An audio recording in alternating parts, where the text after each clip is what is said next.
Hello everyone.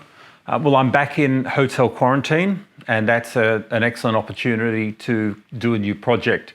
So I've decided to do a tutorial series on how I video edit my motorcycle videos from start to finish. And while I'm using motorcycling as a subject matter, you can apply this tutorial to pretty much any type of subject. So by way of introduction, while I'm a keen but pretty average adventure rider, my first career was in film and television. And so I was fortunate enough to get formal training in the three production disciplines, which are camera, sound, and editing. And back then we used to joke that you only became an editor if you couldn't make it as a cameraman. But really editing is where the magic happens.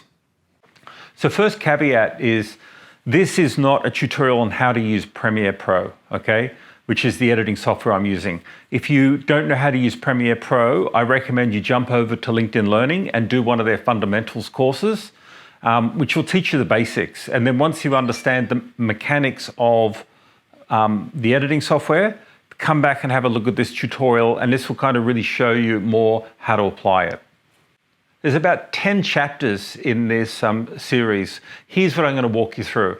So first of all, we're just going to talk about editing styles, because that's quite important and it impacts how you shoot.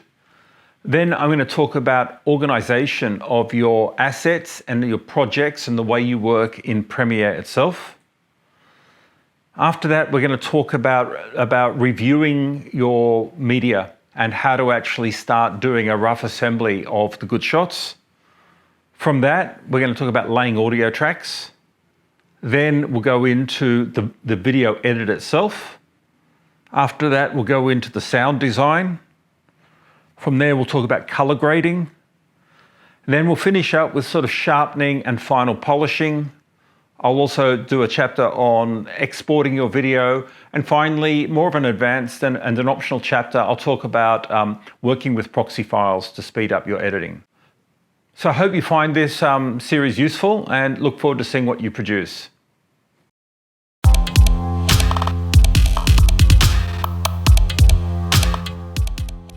So I'd like to start this tutorial off and just talk a little bit about different editing styles. And if you've watched motorcycle videos on YouTube, you'll know that there is a vast variety of styles. So if you think about a continuum, which starts on the left-hand side from really raw, authentic, minimal post-production, and on the right-hand side, it's really slick, polished, well-produced sort of material. All of them have their place, and I want to show you a couple of examples. So if we start on the left-hand side, one of the YouTubers that I really love following and I've ridden with is an excellent rider, a guy called Brendan, who goes under the name of NERB1. So if you look at, let's just take a moment and have a look at NERB's style. The suspension, feeling good.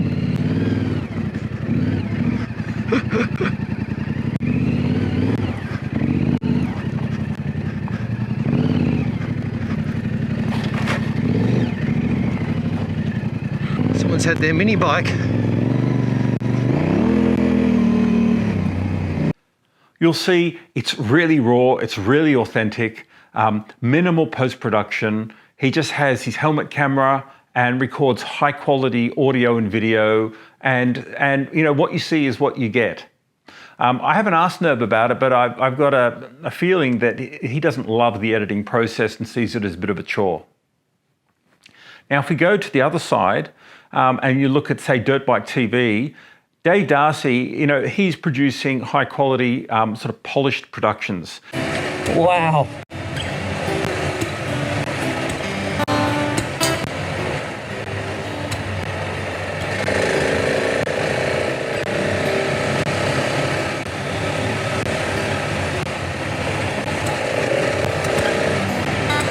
Yeah, the road has pieces of really hard shale on it at times.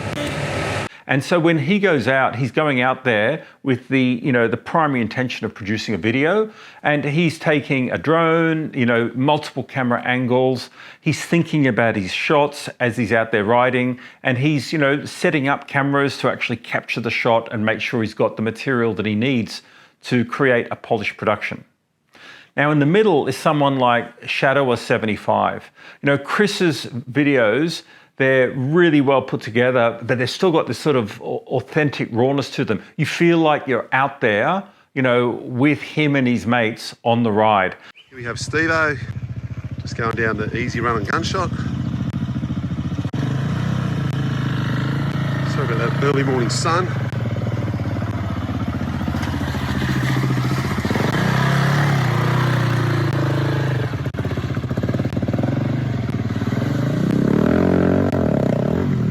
Looked a little deeper than I thought there.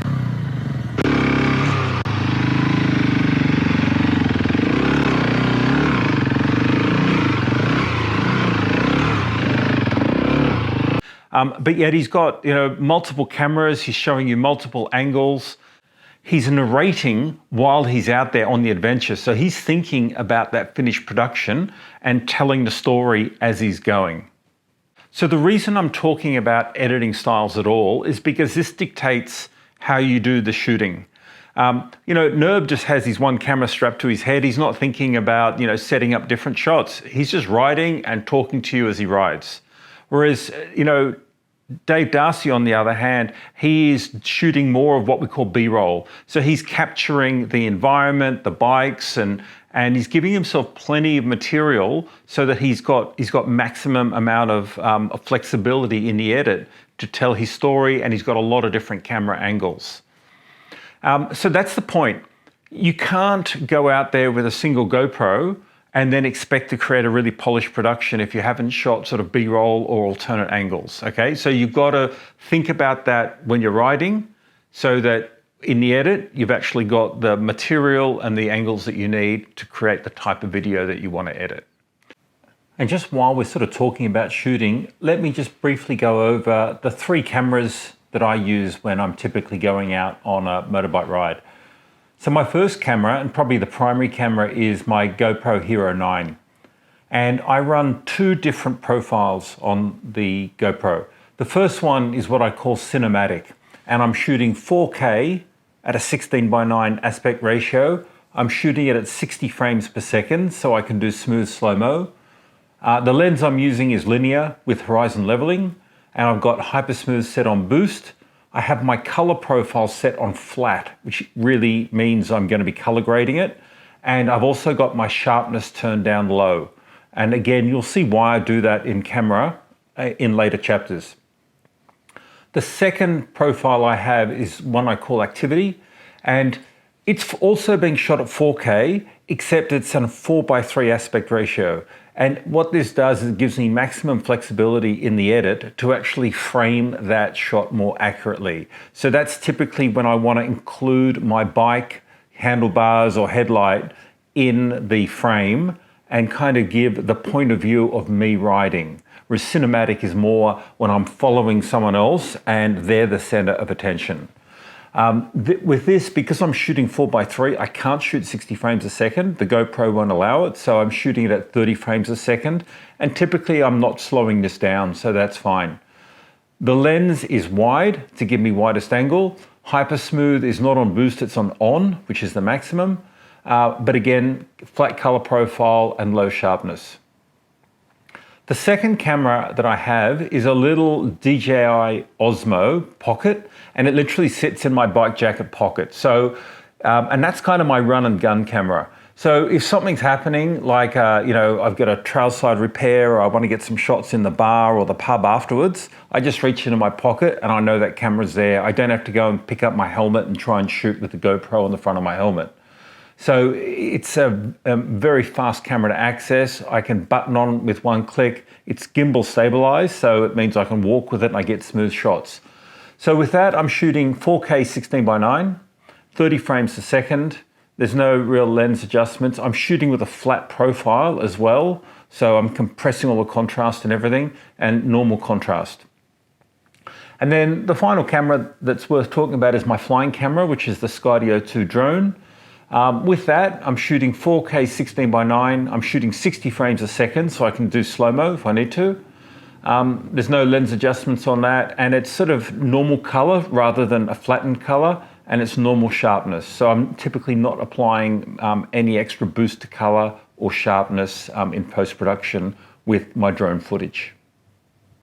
So let's kick off. The first chapter we're going to go into is all about, it may be a bit boring, but it's really important, how to organize your files and your assets and how to organize your project within Premiere Pro correctly.